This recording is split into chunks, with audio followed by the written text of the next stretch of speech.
Number पढ़ लिया था ना हमने, टॉपिक पढ़ लिया था क्वांटम नंबर्स। अब यार क्वांटम नंबर से रिलेटेड कुछ नियम होते हैं, ये पढ़ चुके हैं। क्वांटम नंबर वाला टॉपिक पूरा पढ़ चुके हैं। कोई क्वेश्चन उसने पूछ लिया था तो पूछ भी सकते हो, वरना आप इससे रिलेटेड दो टॉपिक आएंगे।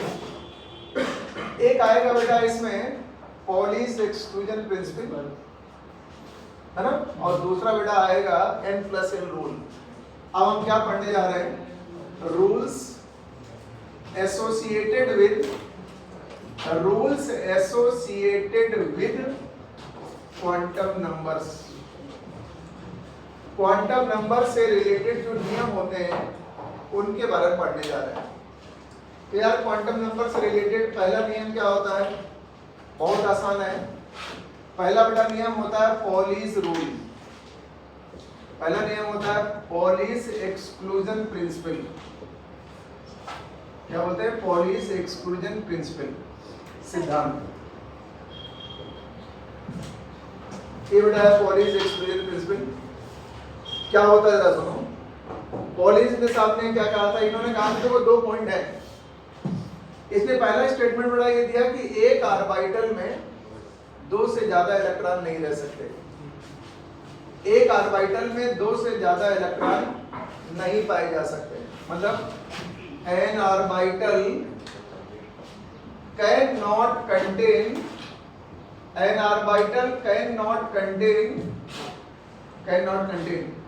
more than two electron, cannot contain more than two electron। ये बेटा दो से ज्यादा इलेक्ट्रॉन नहीं रख सकता। अगर दो से ज्यादा इलेक्ट्रॉन में तो कौन सा नियम फेल हो जाएगा? पॉलीज रूल फेल हो जाएगा। दो से ज्यादा इलेक्ट्रॉन अगर हो गए तो पॉलीज रूल गया काम से, फिर नहीं लग सकता है। और एक दूसरा स्टेटमेंट बोला था, सभी लोगों को पता होगा। इसने कहा था आपको एक एटम ले लो, कोई एक एटम ले लो जो मन चाहे, और उसके कोई भी आप दो इलेक्ट्रॉन ले लीजिए। किसी भी एक एटम के दो इलेक्ट्रॉनों के लिए चारों क्वांटम नंबर कभी बेटा सेम नहीं आ सकते। फॉर एनी टू इलेक्ट्रॉन्स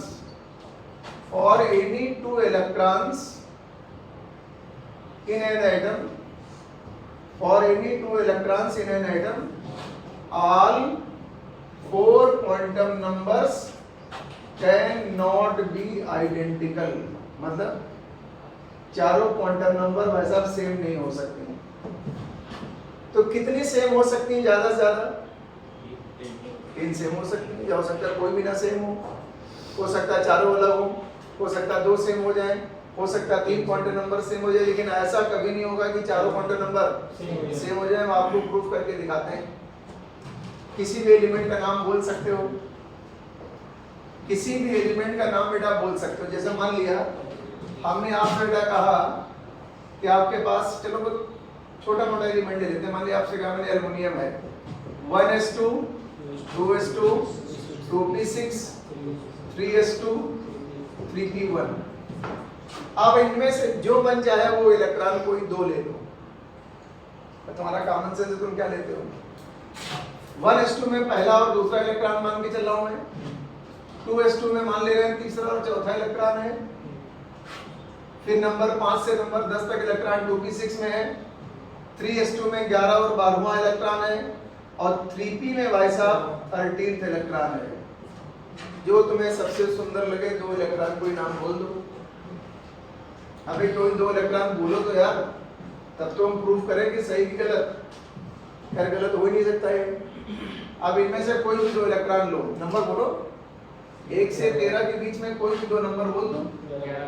11 12 तो लेना ऐसे ही बेवकूफी है, क्योंकि 11 12 में एक इलेक्ट्रॉन क्लॉकवाइज होगा, एक एंटी क्लॉकवाइज होगा। तो अपने आप स्पिन कोड नंबर चेंज हो गई। 5वां ले ले। और कौन सा ले ले बेटा? अभी कुछ और बोल दो। 8 ले ले। बोलती भी तो वही नहीं निकल रही। मतलब 1 से 13 के बीच में नंबर नहीं बोल पा रहे। 10th ले, 6 ले ले। चलो 6 ले लेते हैं, ठीक है। अब देखो बेटा 5th इलेक्ट्रॉन भी इसमें आ रहा है और 6 इलेक्ट्रॉन भी किस में आ रहा है? तो हमने ये लिखा है 2p6। ये बेटा 2p6, ये मान ले रहा हूँ मैं 5th इलेक्ट्रॉन है, ये 6 होगा अपने आप, ये क्या होगा 7th होगा, ये 8th होगा, ये 9th होगा, ये 10th होगा। ये बेटा 5वां इलेक्ट्रॉन है ना। ये n की वैल्यू क्या है, अबे 2 है ना।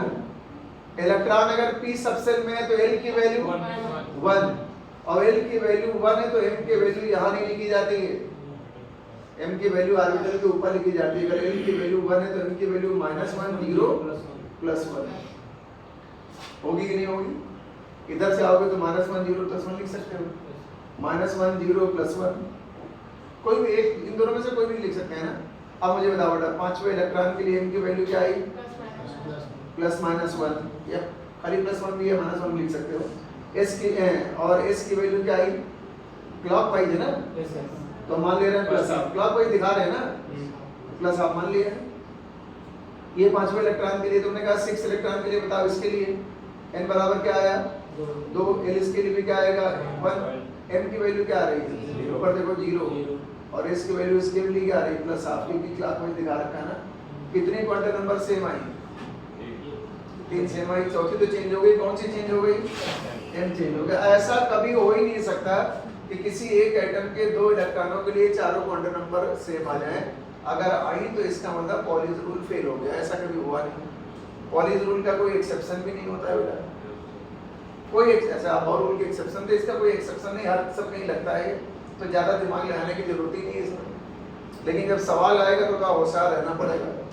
सवाल जब आता है तो कॉमन सेंस लगाना पड़ता है, जो बात बता दी गई उसको ध्यान रखना होता है।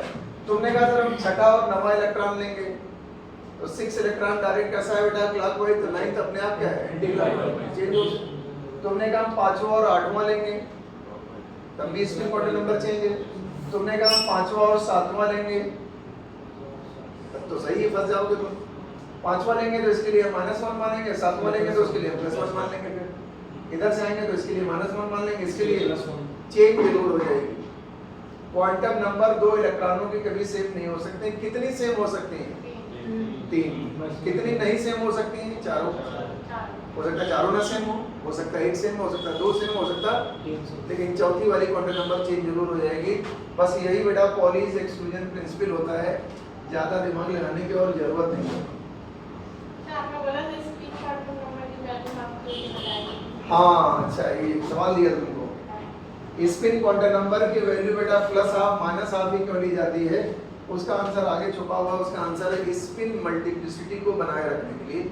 आगे पढ़ेंगे, एक टॉपिक पढ़ेंगे क्या, स्पिन मल्टीप्लिसिटी, तब समझ में आएगा कि मैंने हाफ क्यों लिया था। आगे पढ़ेंगे। खैर ये तो तुम्हें होमवर्क दिया था मैंने। n+l रूल होता है, n+l रूल। n क्या है, प्रिंसिपल क्वांटम नंबर, l क्या है एजीमुथल या सेकेंडरी क्वांटम नंबर है बेटा। n+l रूल पढ़ने जा रहे हैं, बहुत जबरदस्त है। इसका बेटा फायदा भी बहुत है, एनसीईआरटी पे कई इस पर बेस्ड क्वेश्चन बनाता है, बनाए भी ऐसा नहीं। n+l की वैल्यू 9 दे रखा है, हमने तो लास्ट में सवाल कराया था कि n+l 9 है तो कितने ऑर्बिटल होंगे, कितने इलेक्ट्रॉन होंगे, ये सब पढ़ा चुके हैं। आज हम रूल पढ़ने जा रहे हैं। इसमें बेटा 2 स्टेटमेंट होते हैं। मान लो बेटा आपके पास कोई 2 सबसेल है, अलग है ना, आपके पास 2 सबसेल हैं और आपको पता करना है कि किसकी एनर्जी कम है और किसकी एनर्जी ज्यादा है। अच्छा, जिसकी एनर्जी कम होती है इलेक्ट्रॉन पहले उसमें जाता है, जिसकी एनर्जी ज्यादा होती है इलेक्ट्रॉन उसमें बाद में जाता है। तो आप n+l रूल से निकाल सकते हो। जैसे देखो रूल क्या है बाद में बताते हैं। मान लिया आप सबने कहा ये लिखा हुआ है 3d, और ये बेटा मान लिया यहाँ पे लिखा है, सपोज कर लिया यहाँ पे लिखा है 4p। एक केस ये ले लिया हमने, कोई ले सकते हैं उसमें क्या।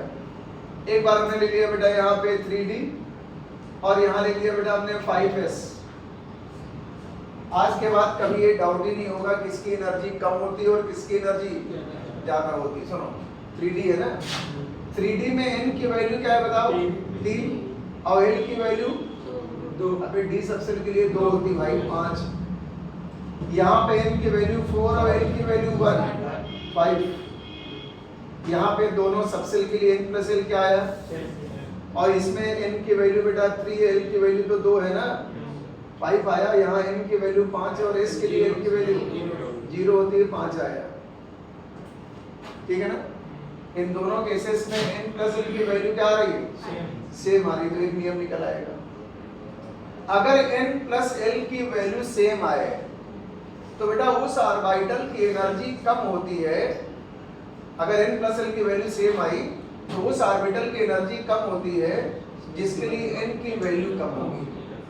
अच्छा यहाँ बराबर आया कि नहीं आया, इसमें n की वैल्यू क्या है 3, अब इसमें n की वैल्यू क्या 4 है, तो जाहिर सी बात इसकी एनर्जी क्या होगी कम और उसकी एनर्जी क्या होगी ज्यादा। इसमें देखो यहाँ भी 5 आ रहा है, यहाँ 3D आया, यहाँ 5s आया, तो यहाँ पे n की वैल्यू क्या है, यहाँ पे n की वैल्यू क्या है 5, इसकी एनर्जी ज्यादा इसकी एनर्जी कम। अभी बहुत सारे क्वेश्चन भी करेंगे। पहला पॉइंट आया, अगर n प्लस l की वैल्यू 2 या 2 से ज्यादा ऑर्बिटल के लिए बराबर आए तो किसकी एनर्जी कम मानते हैं, इसके लिए n की वैल्यू छोटी आए। ठीक है, अगर n प्लस l अलग अलग आ जाए, मान लीजिए लिखा है 6s और यहाँ बेटा लिख दिया हमने, यहाँ पर लिख दिया हमने 7p, या कुछ भी लिख सकते हैं। तो बेटा 7p के लिए n की वैल्यू 7 आई, l की वैल्यू 1 आई, 8 हो गए। 6s के लिए n की वैल्यू 6 आई और l के लिए s की वैल्यू 0 होती है, कितना आया 6 आया। n प्लस l डिफरेंट आया कि सेम आया, तो जब डिफरेंट आएगा तो जिसके लिए n प्लस l छोटा आएगा उसकी एनर्जी कम, जिसके लिए n प्लस ज्यादा आएगा उसकी एनर्जी। तो दो ही नियम होते हैं। अगर हम आपको 2 या 2 से अधिक सबसेल देंगे तो पहले देखा करो किसके लिए n प्लस l सबसे ज्यादा आया, जिसका n प्लस l ज्यादा उसकी एनर्जी ज्यादा, जिसका n प्लस l कम उसकी एनर्जी कम। लेकिन अगर n प्लस l की वैल्यू बेटा बराबर आ जाए, अगर n प्लस l की वैल्यू बराबर आ जाएगी तब क्या होगा, अगर n प्लस l की वैल्यू बराबर आ जाएगी तो जिसके लिए n की वैल्यू कम आएगी वो कम एनर्जी वाला होगा। तो यही दो स्टेटमेंट लिखा देते हैं, फिर क्वेश्चन करते हैं। पहला statement, if n plus l values are same, if n plus l values are same, then subcell with lower value of n, lower value of n will have low energy, will have low energy।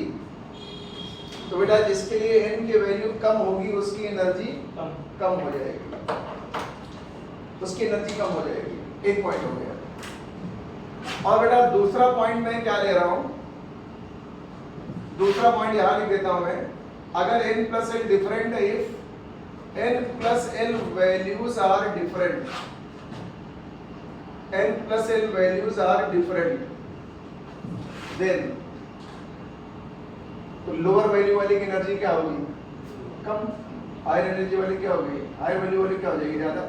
If n plus l values are different, then lower n plus l value, lower n plus l value will have lower energy। बस भाई साहब यही concept है। अगर n plus l अलग अलग आए तो जाहिर सी बात एनर्जी अलग अलग होनी, जिसकी ज्यादा उसकी ज्यादा हो जाएगा। धर्म संकट कब आएगा, जब दोनों की वैल्यू बराबर आ जाए। तो अगर n प्लस l बराबर आ जाए तो आपको देखना पड़ेगा जिसके लिए n की वैल्यू कम आई, ये n देखना पड़ता है। n से एनर्जी डिसाइड होती है बेटा, हमने बताया था ऐसे भी कि प्रिंसिपल क्वांटम नंबर से ही एनर्जी निकाली जाती है। आगे चल के न्यूमेरिकल में आएंगे तब यही पढ़ाया जाएगा आपको, ठीक है ना। तो ये बेटा खास बात है। ये दो स्टेटमेंट लिखे, फिर हम क्वेश्चन करते हैं, फिर बात करते हैं आगे। तुम्हें कोई डाउट हो तुम भी पूछ सकते हो, ऐसा कुछ नहीं है, पूछने का कोई पैसा थोड़ी पड़ेगा। कोई डाउट हो तो पूछा करो, हो सकता पहले जो पढ़े हो उसमें कोई डाउट आ गया हो तुम्हें। हमने एक क्वेश्चन लिया बेटा, हम मैंने कुछ ऑर्बिटल का नाम लिखे हैं, सबसेल, ऑर्बिटल नहीं subshell, 5d subshell, 4f subshell, 3d subshell, 8s subshell, 5g subshell. यहाँ लिख दिया हमने बेटा 7s सबसेल, ठीक है ना। और लिख दिया हमने, लिख दिया है 9p सबसेल। अब उसने कहा इन सभी सबसेल्स को एनर्जी के इंक्रीजिंग ऑर्डर में लगाओ। एनर्जी का इंक्रीजिंग ऑर्डर क्या होगा बेटा, ये लगाना है तुम्हें। इन्हीं सबसेल का एनर्जी का इंक्रीजिंग ऑर्डर लगाना है। तो देखो n 5d का मतलब n निकालते हैं n 5, और डी के लिए L 2, 7 आया ना। 4F के लिए निकालेंगे तो N की वैल्यू 4 और L के लिए F के लिए L 3 होता है, 7 हो गए। 3D के लिए बेटा क्या होगा, N की वैल्यू 3, L की वैल्यू 2, कितना आ गया 5। यहाँ बेटा N की वैल्यू 8 और L की वैल्यू 0 इसमें है ना, 8 हो गया। यहाँ पे बेटा क्या आ गया, N की वैल्यू 5 आ गई और L की वैल्यू देखो, तुमको मैंने लास्ट टाइम में बताया था, L 0 है तो S, 1 है तो P, 2 है तो D, 3 है तो F, 4 है तो G सबसेल। तो G सबसेल के लिए की वैल्यू 4 आएगी। आपने जोड़ा तो 9 आया। 7S के लिए आपने जोड़ा तो N 7 हो गया, L बड़ा 0 हो गया, 7 आ गया। और 9P के लिए आपने निकाला तो N 9 आया और L की वैल्यू 1 हो गई, 10 आ गया। अब आप ये बताओ सबसे ज्यादा N प्लस L की वैल्यू किसके लिए आई? अबे सबसे बड़ी संख्या तो नहीं दिख रही, 10, मतलब वो 9P के लिए आई ना। तो सबसे ज्यादा एनर्जी किसकी हो गई, 9P की। 10 से नीचे आओ, 9 वाला आया 5G, अभी 10 के बाद ये 9 वाला आया ना, और कोई 9 वाला तो है नहीं। लेकिन यार 8 वाले एक ही है, उसके बाद 8 वाला आ गया कौन सा, 8S आ गया। लेकिन भाई साहब 7 वाला एक ये भी है, 7 वाला एक ये भी है और 7 वाला एक ये भी है। N प्लस L 7 वाले 3 सबसेल हैं, तो इसमें सबसे कम एनर्जी किसकी होगी? इसके लिए N की वैल्यू कम होगी, इसके लिए N की वैल्यू 5 है, इसके लिए N की वैल्यू 4 है और उसके लिए N की वैल्यू 7 है ना। तो इन तीनों में सबसे कम एनर्जी किसकी होगी? क्योंकि इसके लिए ये क्या है, मिनिमम, तो इसका मतलब 4F की एनर्जी सबसे कम होगी, उससे ज्यादा 5D की होगी। क्यों? क्योंकि N बड़ा हो गया, और उससे ज्यादा 7S क्योंकि N और बड़ा हो गया। लास्ट में कौन बचा? अब ये 5 वाला लास्ट में 3D आ जाएगा ना। यही एनर्जी का ऑर्डर आ गया, तुम बेकार परेशान है तो किसकी एनर्जी कम, किसकी, और जिसकी एनर्जी कम होती है इलेक्ट्रॉन पहले उसी में जाता है बेटा। जिसकी एनर्जी कम होती है इलेक्ट्रॉन पहले उसी में इंटर करता है। आपको बताया गया था कि अपर रूल में इलेक्ट्रॉन डिफरेंट सबसेल में एनर्जी के इंक्रीजिंग ऑर्डर में जाते हैं। यही ऑर्डर हो गया। तो अगर ऐसा कभी क्वेश्चन देख मिल जाए तो भड़क जाओगे क्या? भड़कता कौन है भाई? तुम इंसान।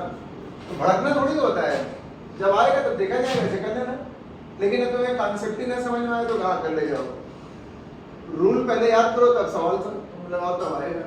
चलो क्या, अगला क्वेश्चन करते हैं, फिर आगे बढ़ जाते हैं। बहुत हो गया इतना। नेक्स्ट मैं एक क्वेश्चन और ले लेता हूँ। उसने कहा इनमें से कौन सा सबसेल ऐसा है जिसमें इलेक्ट्रॉन सबसे पहले जाएगा? हम सबसे बाद वाला भी पूछ सकते थे वैसे। हम आपको ऑर्बिटल सबसेल देने जा रहे हैं। हमने कहा इन विच सबसेल, ठीक है, इलेक्ट्रॉन विल एंटर फर्स्ट। सबसे पहले किस सबसेल में इलेक्ट्रॉन जाएगा? कुछ नाम देने जा रहे हैं। हमने लिखा बेटा 6D, हमने लिखा 5F, यहाँ लिख दिया बेटा हमने 4F, ये लिख दिया हमने यहाँ पर, चलो लिख दिया हमने यहाँ पर 7S, और ये लिख दिया हमने यहाँ पर 5D। कह रहा है इलेक्ट्रॉन इन सब में सबसे पहले किस में जाएगा? तो इलेक्ट्रॉन सबसे पहले किस में जाता है? जिसके लिए N प्लस L की वैल्यू सबसे कम आती है। अबे जिसके लिए N प्लस L की वैल्यू सबसे कम आएगी उसी में इलेक्ट्रॉन पहले जाएगा। तो बताओ 6D के लिए N की वैल्यू क्या हो गई? 6 और L की वैल्यू 2, 8 आया। यहाँ N 5 हो गया, L बटा 3 आया, 8 ये भी हो गया।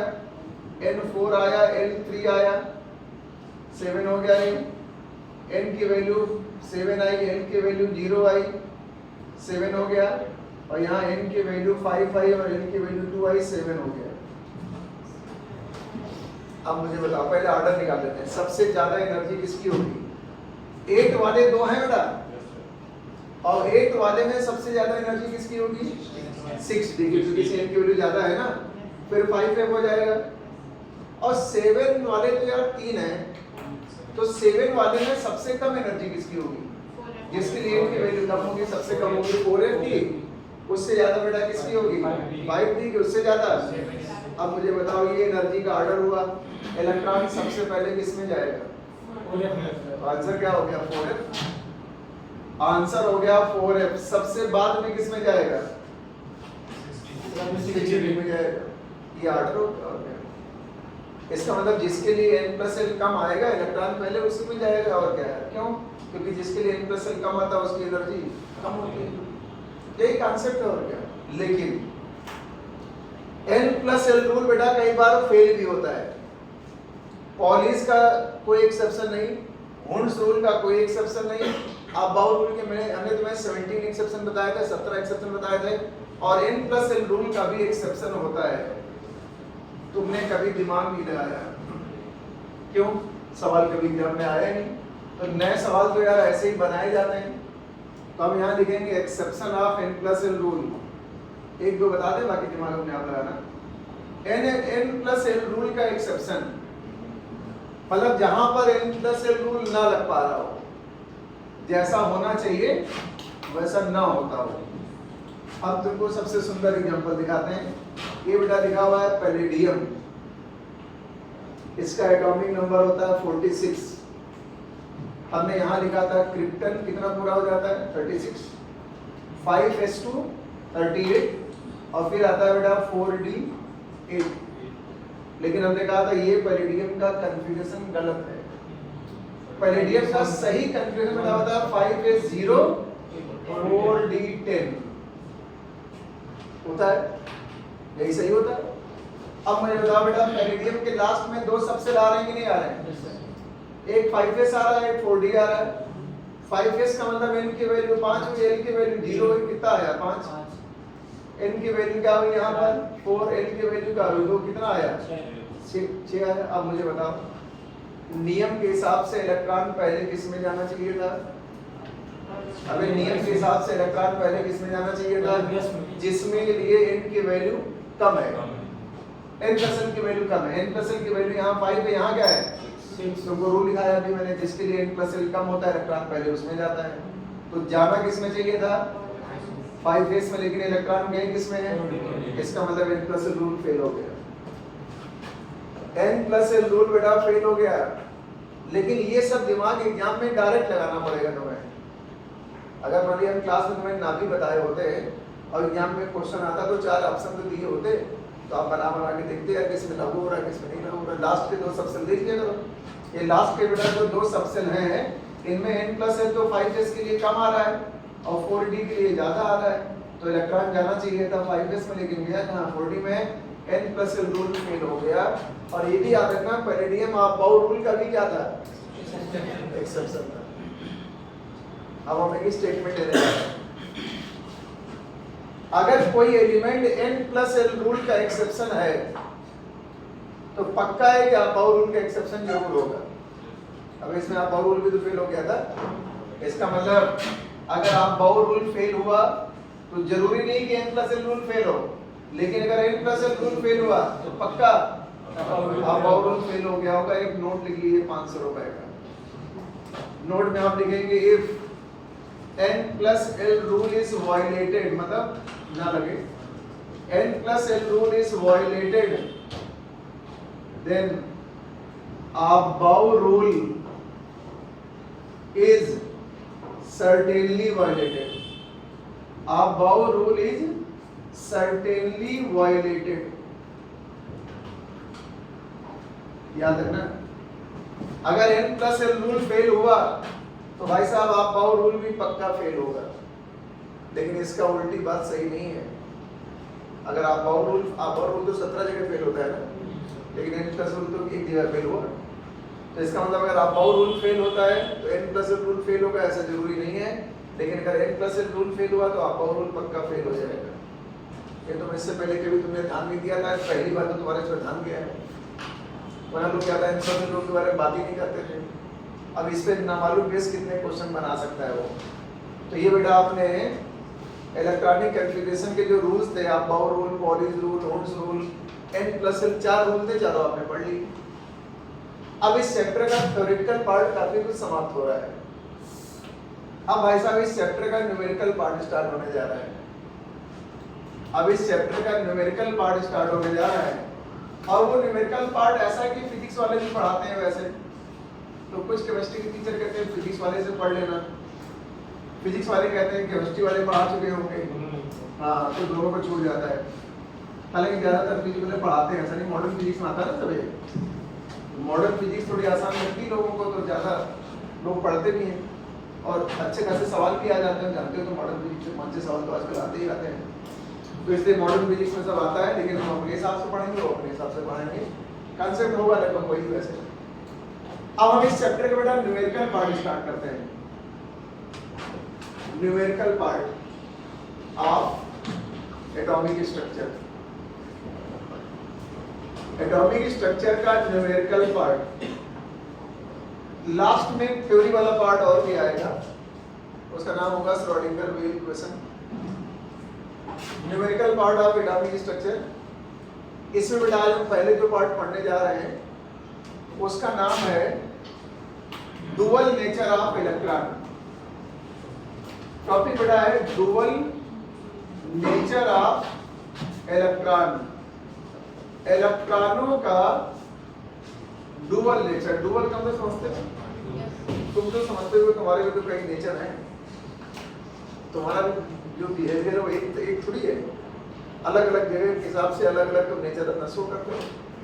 तो डुअल नेचर का मतलब इलेक्ट्रॉन का बिहेवियर पार्टिकल भी है और वेव भी है। इलेक्ट्रॉन जो है बेटा वो पार्टिकल की तरह और वेव दोनों की तरह बिहेव करता है, इसी को क्या बोलते हैं? डुअल नेचर ऑफ इलेक्ट्रॉन कहते हैं। मतलब electron can behave as particle, या पार्टिकल की तरह भी काम करता है एज वेल एज वेव। ये बेटा इलेक्ट्रॉन वेव और पार्टिकल दोनों की तरह काम करता है। Electron can behave as particle as well as wave, ये दोनों की तरह काम करता है। तो यार इलेक्ट्रॉन पार्टिकल होता है तो सभी लोग जानते हैं, थॉमसन ने इलेक्ट्रॉन की डिस्कवरी किया था। बाद में मुल्किन साहब ने मिल्किन आई ड्रॉप एक्सपेरिमेंट में इलेक्ट्रॉन पे चार्ज निकाला गया था, इलेक्ट्रॉन पे चार्ज निकाला गया, फिर इलेक्ट्रॉन का E/M निकाला मिल्किन साहब ने। E/M मिल्किन ने निकाला था कि थॉमसन ने निकाला था? थॉमसन ने। मिल्किन ने इलेक्ट्रॉन का चार्ज निकाला था, और जब E/M दोनों निकल आए तो उससे क्या निकल आया? मास निकाल दिया गया। इसका मतलब इलेक्ट्रॉन को पहले पार्टिकल फिलहाल मानते थे, अब लेकिन जो मॉडर्न कॉन्सेप्ट है उसमें इलेक्ट्रॉन को हम वेव भी मानते हैं। अब हम लोग इलेक्ट्रॉन को वेव भी मानते हैं। सबसे पहली बार एक साइंटिस्ट था डी ब्रोगली, उसने कहा कि इलेक्ट्रॉन वेव की तरह काम करता है। इसका मतलब इलेक्ट्रॉन का डुअल नेचर सबसे पहली बार किसने प्रपोज किया? किसने प्रस्तावित किया? De Broglie. लेकिन ये कुछ प्रूफ नहीं कर पाया। De Broglie propose the dual nature of electron. इसने पहली बार बताया कि इलेक्ट्रॉन पार्टिकल और वेव दोनों की तरह काम करता है। जब इन्होंने बताया तो लोगों की उम्मीदें इनसे लग गई। डी ब्रोगली से लोगों ने कहा कि ठीक है, आप बता रहे हो कि इलेक्ट्रॉन वेव की तरह काम करते हो, कोई आपके पास प्रूफ है इसका? लोगों ने डी ब्रोगली से कहा क्या कोई सबूत है कि इलेक्ट्रॉन वेव है? उसने कहा कोई सबूत नहीं मेरे पास। उसने कहा लेकिन हमारा मन कर रहा है कि इलेक्ट्रॉन वेव की तरह काम करता है। तो उसने कहा क्या आप एक्सपेरिमेंट करके दिखा सकते हो? उसने कहा नहीं, ये एक्सपेरिमेंट करके प्रूव भी नहीं कर पाए कि इलेक्ट्रॉन वेव है। लेकिन फिर भी क्योंकि डी ब्रोगली बहुत इंटेलिजेंट, बहुत ही फेमस साइंटिस्ट था, लोगों ने इसकी बात को इंपॉर्टेंस दिया। लोगों ने सोचा डी ब्रोगली बता रहे हैं तो हो सकता है सही बात ही हो, और बाद में सही साबित भी हुई, ऐसा नहीं है। अच्छा, लोगों ने इनसे कहा ठीक है तुम इलेक्ट्रॉन का वेव नेचर प्रूफ नहीं कर पा रहे हो, तो अगर बेटा इलेक्ट्रॉन वेव की तरह काम कर रहा है तो इसकी कुछ वेवलेंथ भी तो होगी। एक साइकिल में जितना ये वेव डिस्टेंस ट्रेवल करती है उसे क्या बोलते हैं? वेवलेंथ। तो उन्होंने कहा ठीक है तुम ये नहीं बता पा रहे हो कि इलेक्ट्रॉन वेव है, तो उसकी कुछ वेवलेंथ होती है, यही बता दो। उसने कहा ये बता देंगे। उसने कहा तो वेवलेंथ तो कैलकुलेट करनी, तो कैलकुलेट तो हम कर ही देंगे, प्रूफ नहीं हो पा रहा कि इलेक्ट्रॉन वेव, लेकिन मुझे लगता है कि वेव होता होगा। ठीक है, तो इसका मतलब इलेक्ट्रॉन की वेवलेंथ इसने निकाल दिया था। कैसे निकाल दिया था मैं बताता हूँ, वैसे वहीं से तो न्यूमेरिकल आएंगे। Calculation of wavelength of electron. अगर हम इलेक्ट्रॉन को बेटा वेव मानेंगे तो उसकी वेवलेंथ जरूर होगी। अब इसने फिर दो साइंटिस्ट का सहारा ले लिया। एक साइंटिस्ट था मैक्स प्लैंक, अब एक साइंटिस्ट था आइंस्टाइन। आइंस्टीन जानते हो तुम? मैक्स प्लैंक और आइंस्टीन। आइंस्टीन ने बेटा फार्मूला दिया था इक्वल टू mc स्क्वायर, और मैक्स प्लैंक ने फार्मूला दिया था इक्वल टू h। आगे पढ़ेंगे हम लोग इक्वल टू h। इन्होंने कहा अगर कोई पार्टिकल है तो उसकी, या कोई वेव है तो उसकी हम उसके जो क्वांटा होते हैं, फोटॉन्स होते हैं, जो भी पार्टिकल होते हैं, उनकी एनर्जी हम इन फार्मूले से निकाल सकते हैं। तो उसने कहा यार मैक्स प्लैंक के हिसाब से एनर्जी इतनी होती है, आइंस्टीन के हिसाब से एनर्जी इतनी होती है, तो उसने दोनों एनर्जी को इक्वेट कर दिया। उसने कहा इसका मतलब h equal to mc square होना चाहिए, क्योंकि ये प्लैंक साहब कह रहे हैं या आइंस्टीन साहब कह रहे हैं, बात तो एक ही है। और आपको बेटा मालूम है न्यू क्या होता है? फ्रीक्वेंसी। न्यू इक्वल टू क्या होता है? c upon lambda. c क्या है? वेलोसिटी ऑफ लाइट है, वेलोसिटी ऑफ लाइट है, और वेवलेंथ जानते ही। न्यू बेटा क्या है? फ्रीक्वेंसी है। न्यू क्या है? फ्रीक्वेंसी है। तो इसका मतलब यहाँ पर न्यू लिखा हुआ हम क्या लिख सकते हैं? c upon lambda. तो इक्वल टू हो गया m इंटू सी इंटू सी। एक c उड़ गया, बचा क्या? लैम्डा इक्वल टू क्या बचा? h अपॉन m इंटू सी। यही बेटा डी ब्रॉगली का पहला फार्मूला है वेवलेंथ निकालने का। h क्या है बेटा? यहाँ पर प्लैंक कांस्टेंट है, इसकी वैल्यू होती है 6.62 10 to power minus 34 joule second. अगर हम कभी सीजीएस सिस्टम इस्तेमाल करेंगे 27 हो जाएगा वहां पर, सीजीएस सेंटीमीटर ग्राम सेकंड वाला। और बेटा ये मास है इलेक्ट्रॉन का, ये मास ऑफ इलेक्ट्रॉन ये तो फिक्स है ना। अबे 9.1 into 10 to power minus 31 kg electron का मास है। और c क्या है? वेलोसिटी ऑफ लाइट है, मतलब 3 इंटू 10 की पावर 8 मीटर पर सेकंड। इसका इस्तेमाल करके आप इलेक्ट्रॉन की वेवलेंथ निकाल सकते हो। इसका इस्तेमाल करके आप इलेक्ट्रॉन की वेवलेंथ निकाल सकते हो। फिर बाद में लोगों ने कहा अगर इलेक्ट्रॉन नहीं है, कोई माइक्रोस्कोपिक पार्टिकल है, तो अगर कोई माइक्रोस्कोपिक पार्टिकल है तो वो भी वेव की तरह काम करता है। तो वहां पर हम c की जगह क्या इस्तेमाल कर सकते हैं? v। अब ये तो c तो वेलोसिटी ऑफ लाइट है ना, हम अगर चाहें तो वेलोसिटी की जगह पर m इंटू वी भी लिख सकते हैं। ये जो फार्मूला मिला है lambda equal to h upon mv, यही बेटा डी ब्रॉगली इक्वेशन के नाम से फेमस है। लेकिन हमको बहुत अफसोस होता है कि तुम लोग इसका भी सवाल गलत कराते हो। क्यों गलत कराते हो बताते हैं। पहला फार्मूला बेटा मिला lambda equal to h upon mv। अगर इलेक्ट्रॉन होगा तो लाइट की वेलोसिटी भी रख सकते हो, या जो भी दे रखी होगी वो रख सकते हो। अगर कोई माइक्रोस्कोपिक पार्टिकल है तब भी ये फॉर्मूला लग जाएगा, क्योंकि सारे माइक्रोस्कोपिक पार्टिकल किसकी तरह काम करते हैं? वेव की तरह। ठीक है ना? ये बेटा पहला फार्मूला हुआ। अच्छा, मास इनटू वेलोसिटी को क्या बोलते हैं? मोमेंटम। पढ़ा हो गया तुम? तो अगर हम चाहें तो यार lambda equal to h upon p भी लिख सकते हैं। अगर हम चाहें तो लैम्डा इक्वल टू यार h अपॉन p भी लिख सकते हैं।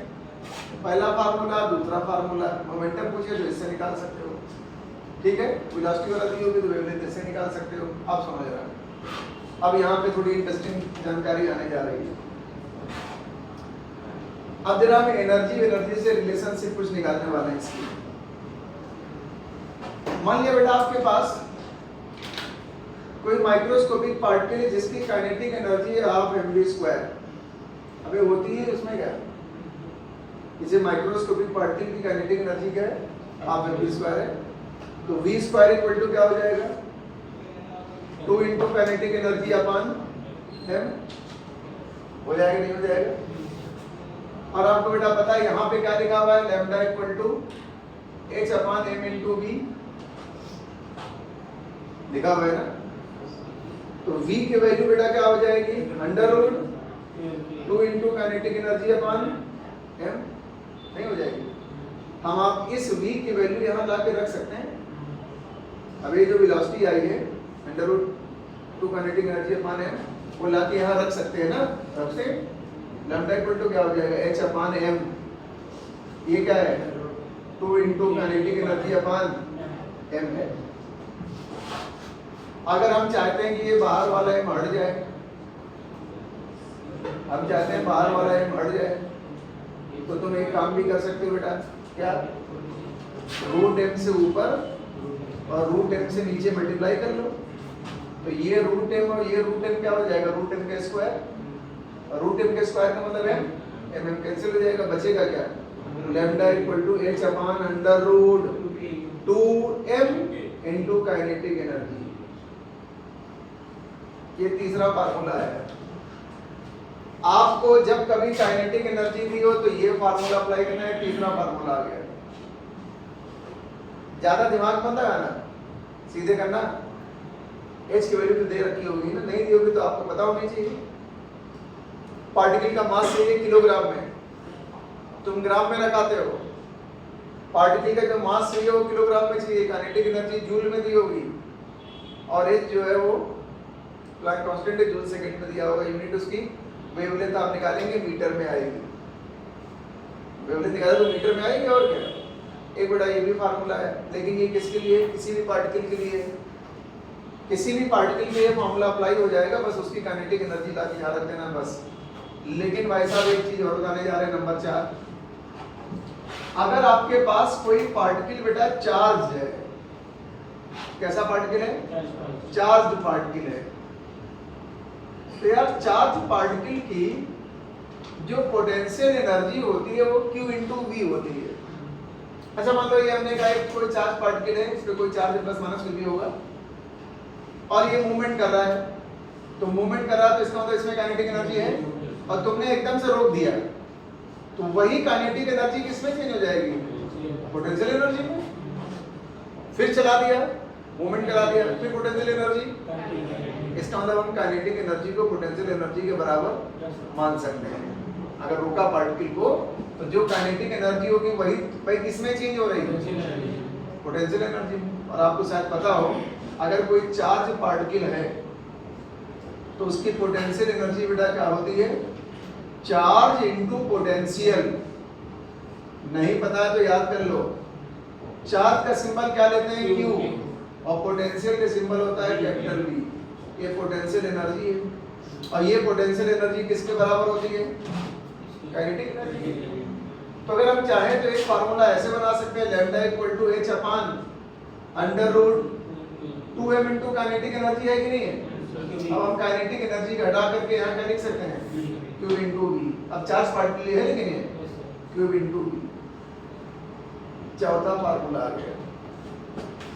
अगर आपको कोई चार्ज पार्टिकल दे रखा है, अगर आपको बेटा कोई चार्ज पार्टिकल आपको मैंने दे रखा है, तो फार्मूला हो जाएगा 2m Q into we. Q क्या है? उस पार्टिकल का चार्ज है, तो V क्या है? पोटेंशियल है, m क्या है? मास है।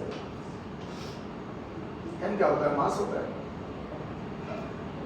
तो ये बेटा 4 फार्मूले हो गए। भी एक और निकालेंगे हम।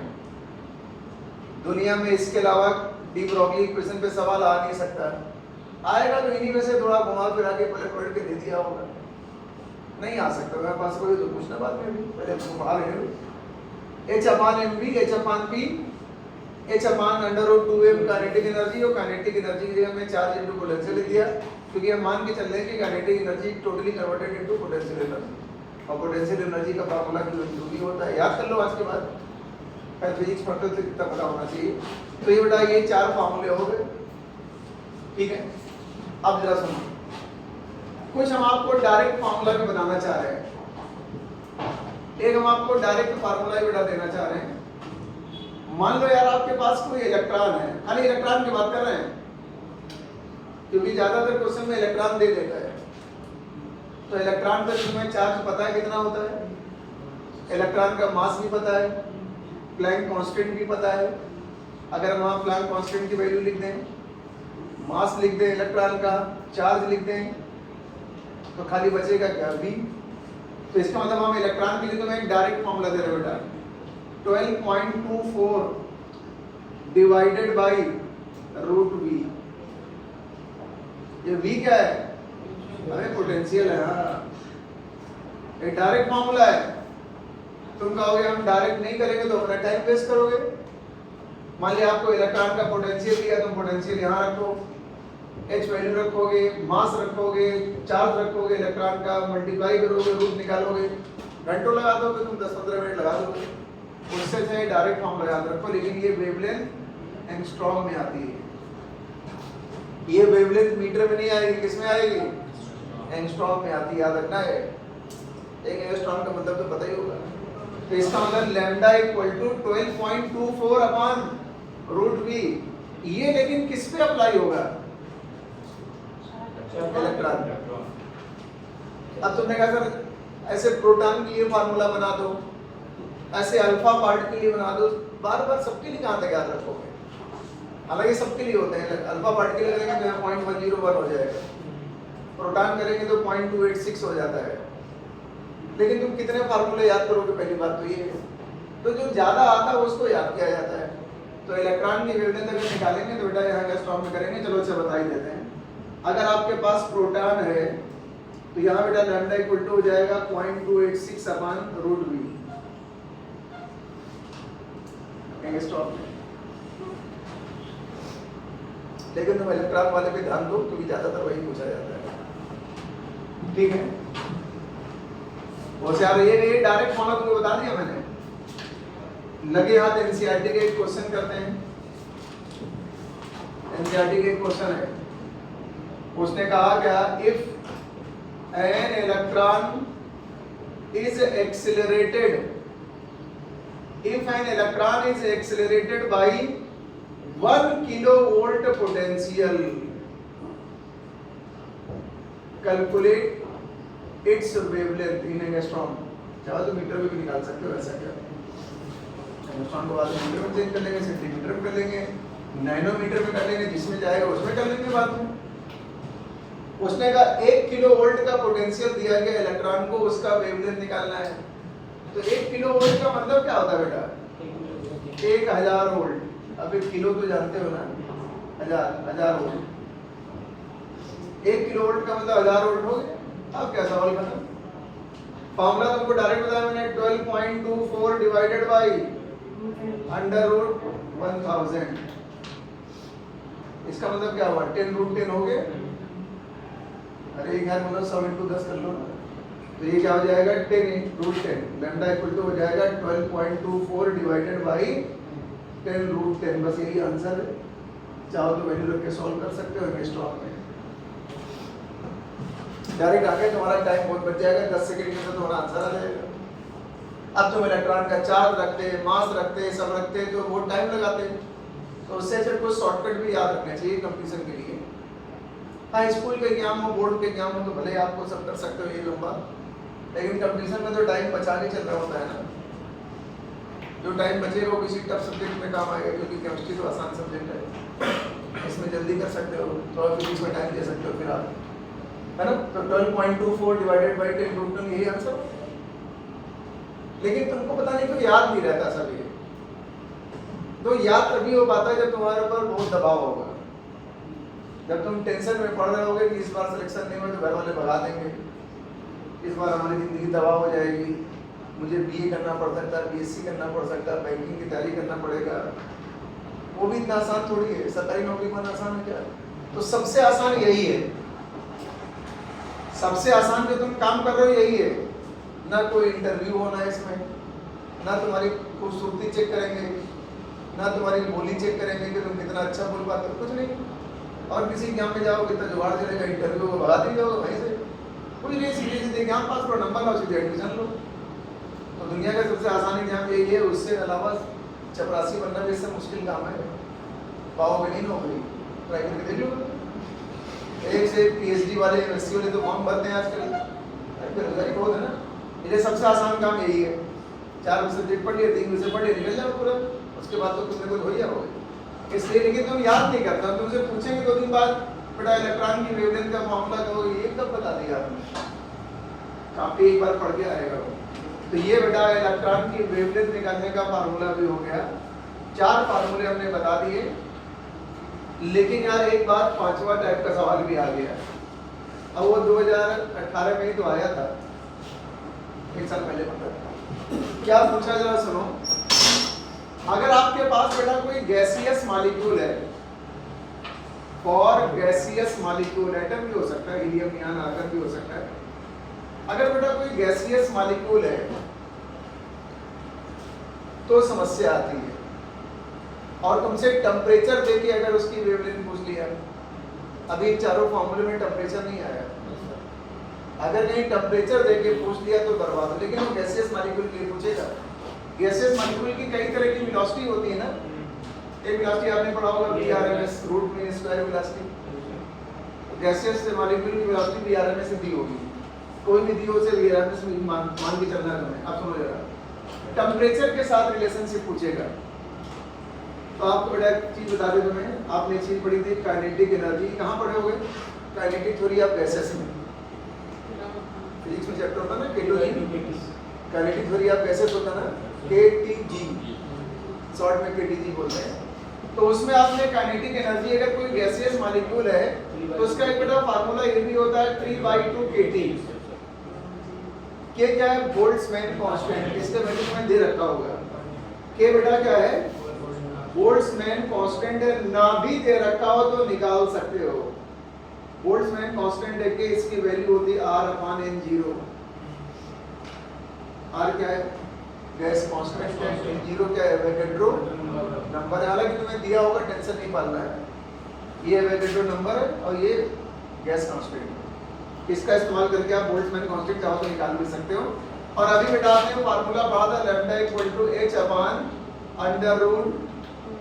h/√2m kT पढ़ा था। अब हम इस kT की जगह पे, इसमें काइनेटिक एनर्जी की जगह पे क्या लिख देंगे? 3/2 kT। 2 कैंसिल हो गया, बचा क्या? लैम्डा = h/√3m k × T क्या है यहाँ पे? टेम्परेचर। T यहाँ पे टेम्परेचर है केल्विन में, K यहाँ बेटा बोल्ट्जमैन कांस्टेंट अभी बताया मैंने। M तो उस पार्टिकल या गैस का मास होगा एक मॉलिक्यूल का। M क्या होगा? Mass of one molecule. Atom के फॉर्म में होगा तो वन एटम ले लेना होगा। इस पर क्वेश्चन 2018 में आ गया भैया। उसने कहा था 300 केल्विन टेम्परेचर पर हीलियम गैस के एटम की वेवलेंथ निकालो। तो टेम्परेचर कितना रखना था? 300। मास हीलियम एटम का रखना था और के आपको दे रखा था, खत्म। एच मालूम नहीं होता है, निकला 1 मीटर में आएगा। ये एक पांचवा फार्मूला बन गया। इसके अलावा नहीं बन सकता। कोई बना हो तो दिखाओ। कोई सवाल अगर बन गया हो तो दिखा सकते हो। कोई नहीं बनेगा, तुम लगाना, अगले टर्म में पूछना। 5 ही फार्मूले दुनिया में हुए डी ब्रोगली वेवलेंथ निकालने के, मतलब किसी भी माइक्रोस्कोपिक पार्टिकल की वेवलेंथ निकालने के। भाई साहब 5 फार्मूले हो गए। लेकिन हम 2-4 सवाल भी कर लेते हैं, छोटे मोटे वाले। ज़्यादा टफ सवाल तो इसमें आते नहीं है, क्योंकि डायरेक्ट फार्मूला बेस्ड है। जो भी दे रखे हो डायरेक्ट फार्मूला रखो, आंसर निकालना। आंसर भी निकालने की जरूरत नहीं, खाली वैल्यू पुट करके हम छोड़ देंगे, आंसर तो निकालते रहना। ये बेटा गैसियस मॉलिक्यूल के लिए होता, ध्यान रखना। ठीक है, अब हम क्या करने जा रहे हैं, जरा 2-4 इसके न्यूमेरिकल लेते हैं, बाद में फिर आगे बात करेंगे। हमने बेटा देखना, पहले सवाल में ही तुम फंस सकते हो। उसने कहा calculate the wavelength of helium atom, calculate the wavelength of helium atom moving with velocity of, कोई दे देते हैं 5 × 10⁵ मीटर पर सेकेंड। बैठता दे दिया उसने कहा बेटा हीलियम का एटम है, या न्यूक्लियस भी बोल सकते हो हीलियम का, और वो जो है उसकी वेलोसिटी जो है 5 × 10⁵ मीटर पर सेकेंड दे रखा है। कह रहा है यार इसकी वेवलेंथ निकालो। तो जब वेलोसिटी दी होती तो फार्मूला तो यार पहला वाला लगा सकते हो ना, लैम्डा = h/m × v लगा सकते हो। h आपको पता होता है, वेलोसिटी आपको भाई साहब दे रखी होती है, केवल क्या लिखना है? मास। लेकिन बड़े बड़े लोग मास लिखने में भी कंफ्यूज हो जाते हैं। कुछ छोटे मोटे टीचर भी मास को गलत रख देते हैं, लेकिन हम छोटे मोटे बोल रहे हैं, सबके बारे में नहीं बोल रहे हैं। H/m into V। तुम खाली इतना बताओ मास क्या रखोगे? मास ऑफ हीलियम एटम क्या रखोगे? तुम खाली इतना बता दो मुझे। और जो भी रखना होता है किलोग्राम में रखना होता है, ग्राम में मत रखना। ग्राम में रखोगे तो सीजीएस सिस्टम हो जाएगा ना, तो ऊपर भी आपको 10⁻27 करना पड़ेगा माइनस में, तो वेलोसिटी भी आपको सेंटीमीटर में रखनी पड़ेगी ना। एक हीलियम एटम का मास बताओ बेटा, कितने किलोग्राम? एक हीलियम एटम का मास का किलोग्राम में कितना क्या होगा? हीलियम एटम का मास केजी में 0.04। ये पूछ रही कि बता रही? वो बता रही है। अच्छा बताओ, मोल कॉन्सेप्ट पढ़ चुके तब तुम्हारी याद है कि जो हीलियम एटम का मास लेंगे वो एक एटम पे लेंगे कि एक मोल एटम पे लेंगे? एक एटम पे लेंगे। कई लोग लिख देते हैं 4। अबे हीलियम का 4 तो एटॉमिक मास होता है, तो क्या ये एटॉमिक मास है क्या? तो एक एटम का मास है। तो मैं मोल कॉन्सेप्ट में पढ़ा चुके हैं। मास ऑफ वन एटम क्या होता है बेटा? मास ऑफ वन एटम होता है एटॉमिक मास इन mu। Atomic mass into mu। ये एटॉमिक मास को एवोगैड्रो नंबर से डिवाइड करो तो तब भी बात वही है। या तो हम एटॉमिक मास को एवोगैड्रो नंबर से डिवाइड करें तो भी एक एटम का मास मिलता है, या आप एटॉमिक मास को सिर्फ mu में लिख दो बस। एक एटम का मास का फार्मूला ये है। तो हीलियम एटम का एक मास निकालो, mass of one helium atom. Mass of one helium atom atomic mass कितना है? 4। और 1 mu की वैल्यू 1.66 इनटू पावर -27 किलोग्राम हो गया। 24 करोगे तो ग्राम होगा। ये मास यहाँ रखा जाएगा। तुम हमेशा 4 रख के आते थे, तुम 4 ग्राम को किलोग्राम में रख के चले आते थे। वो तो एक मोल एटम का मास हो गया ना। हम एक एटम के मास की बात कर रहे हैं, मोल थोड़ी ले रहे हैं हम। एक एटम का मास लेंगे तो एक एटम का, अच्छा एक मॉलिक्यूल का मास लेंगे तो फार्मूला क्या होगा? मॉलिक्यूलर मास अपन इनटू mu या मान एवोगैड्रो नंबर। तो इतना तो थोड़ा दिमाग में आना चाहिए तुम्हें ना यार। ये 4 mu होगा और 4 mu की वैल्यू वो लिखी। अब बाकी तुम्हारा काम है। 6.62 10 की पावर -34 हो गया, डिवाइडेड बाई मास आ गया बेटा 4 × 1.66 × 10 to power -27 kg, 27 kilogram into 5 × 10 to power 5। बस इसको सॉल्व करना, जो आंसर आएगा मीटर में आ जाएगा। सॉल्व वॉल्व नहीं करना तुम्हें, हमें तो खाली ये मालूम करना है तुम मास कितना रखोगे। ये गलती तुम पहले भी कर चुके हो, किसी ने सही भी नहीं कराया तुम्हारी गलती है। जब भी हम मास एक एटम का पूछेंगे तो एटॉमिक मास को यूनिट लिखा था, पढ़ा चुके यार। मॉलिक्यूलर, एक मॉलिक्यूल का मास पूछेगा तो मॉलिक्यूलर मास को mu में कर देना, और क्या। ये पहला क्वेश्चन था। पहले क्वेश्चन में तुम थोड़ा सा झांसे में आ गए, मतलब थोड़ा सा दिक्कत में आ गए। नंबर 2 दूसरा बेटा मैं लिख रहा हूँ, अब की तो तुम बता ही दोगे। If an electron is moving with kinetic NCERT की सवाल है वैसे। moving with kinetic energy 4.5 × 10 to power -25 joule. Electron बेटा जो है इतनी काइनेटिक एनर्जी से मूवमेंट कर रहा है। if an electron is moving with kinetic energy this one, calculate wavelength of electron। तो भाई साहब मैंने अभी बताया जब काइनेटिक एनर्जी दी होगी तो फार्मूला तो यार एक ही होता है, lambda = h/√2m into kinetic energy. खत्म। अब क्या बताऊं मैं? h कितना हो गया? 6.62 10 टू पावर -34 डिवाइडेड बाई, अब इलेक्ट्रॉन का मास भी कई भाई लोगों को नहीं याद होगा, 9.1 × 10 टू पावर -31 kg। और काइनेटिक एनर्जी क्या है? 4.5 × 10 टू पावर -25। बस इसको सॉल्व करेंगे, जो वेवलेंथ आएगी वो मीटर में आ जाएगी। सॉल्व थोड़ी करना मुझे, सॉल्व तुम करोगे कि हम करेंगे? तुम करो। हमारा काम तो कॉन्सेप्ट बताना है, तो डिवाइड तो करने पड़ेगा तुम्हें। तो बेटा ये एक टाइप का सवाल ये भी हो गया। मैं 3 टाइप का सवाल करा चुका हूँ। एक बार मैंने डायरेक्ट पोटेंशियल दे दिया था, एक बार मैंने काइनेटिक एनर्जी दे दिया, और एक बार मैंने अभी मास वाला सवाल दिया था, मास और वेलोसिटी वाला। ऐसे सवाल सब आते हैं। कुछ और बता दें कैसे कैसे आते हैं।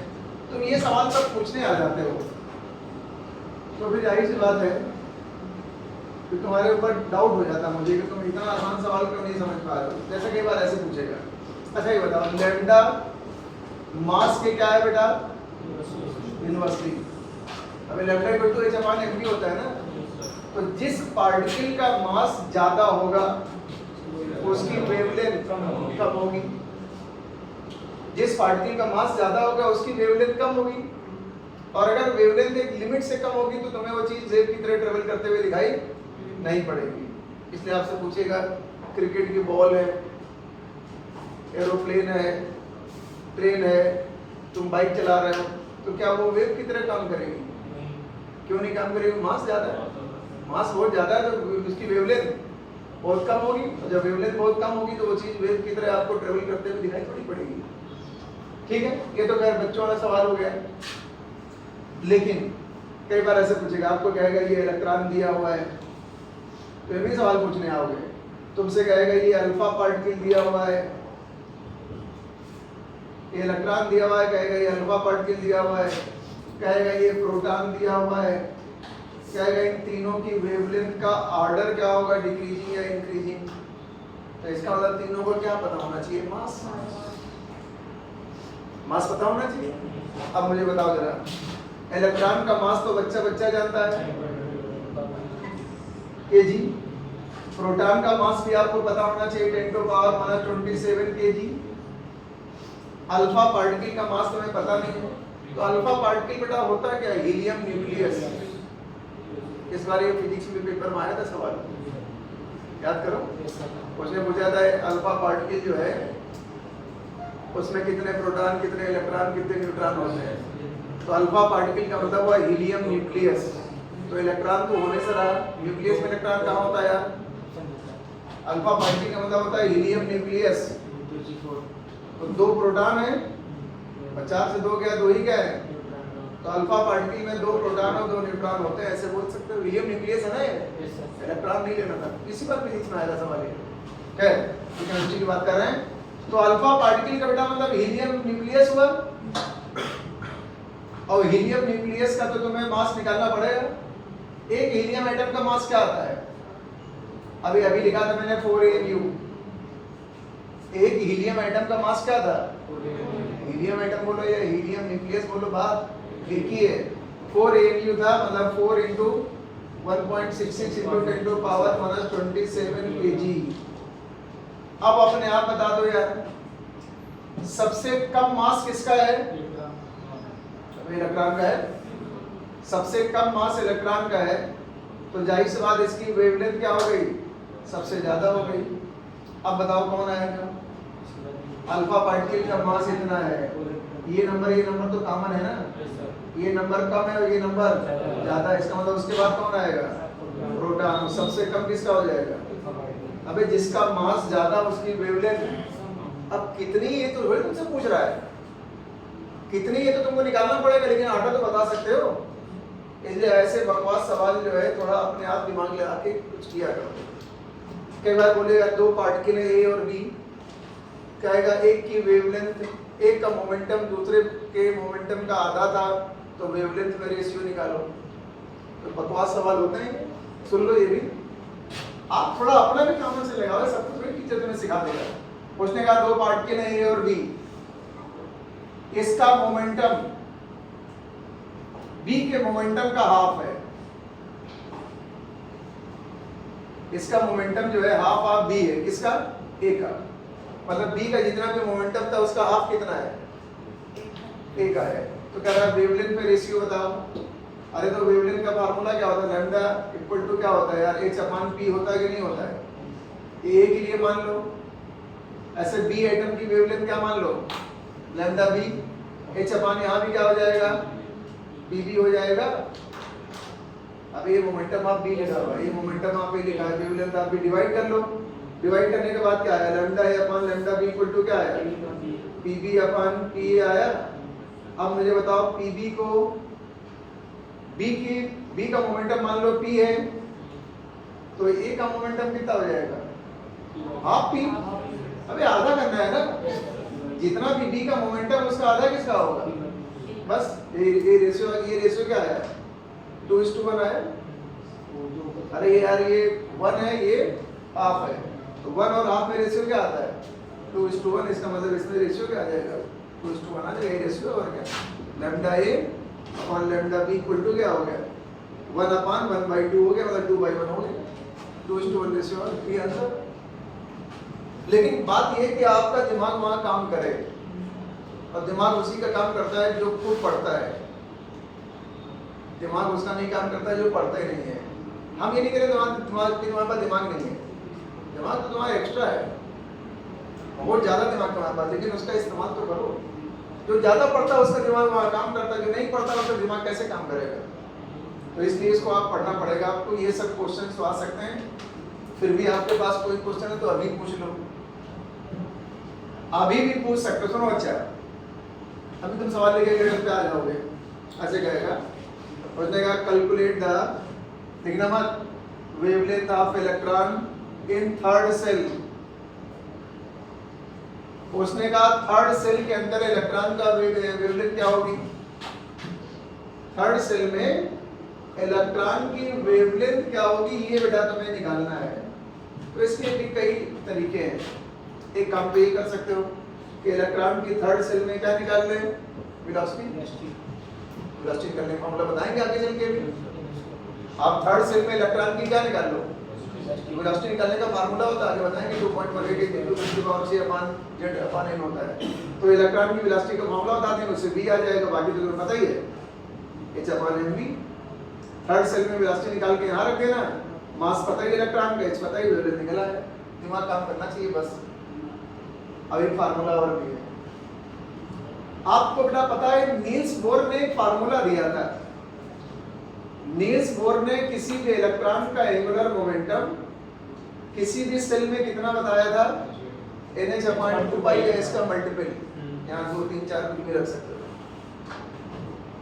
डी ब्रॉगली ने कहा मेरे हिसाब से ये फार्मूला बिल्कुल सही है, मतलब डी ब्रॉगली ने नील्स बोर के फार्मूले को सही साबित किया था। कैसे ही बताते हैं। मान लो आपके पास बेटा ये सेल है, न्यूक्लियस के चारों तरफ सेल है, इसका सरकमफेरेंस क्या होगा? 2πr। अरे परिधि, इसका जो सरकमफेरेंस होगा 2πr होगा। तो उसने एक फार्मूला बताया यार, हालांकि फार्मूला बाद में हम डिराइव करेंगे, अभी तुरंत मैं डायरेक्ट बता रहा हूँ। उसने क्या बताया, ये जो किसी भी सेल का सरकमफेरेंस होगा 2πr, ये बेटा n लैम्डा के इक्वल होता है। n क्या है यहाँ पर? नंबर ऑफ सेल है। n क्या है? नंबर ऑफ सेल है। पहला सेल होगा तो 1, दूसरा सेल होगा तो 2। r क्या है? उस सेल में उसका रेडियस। हम ये सवाल ऐसे भी लगा सकते थे पहले वाला भी।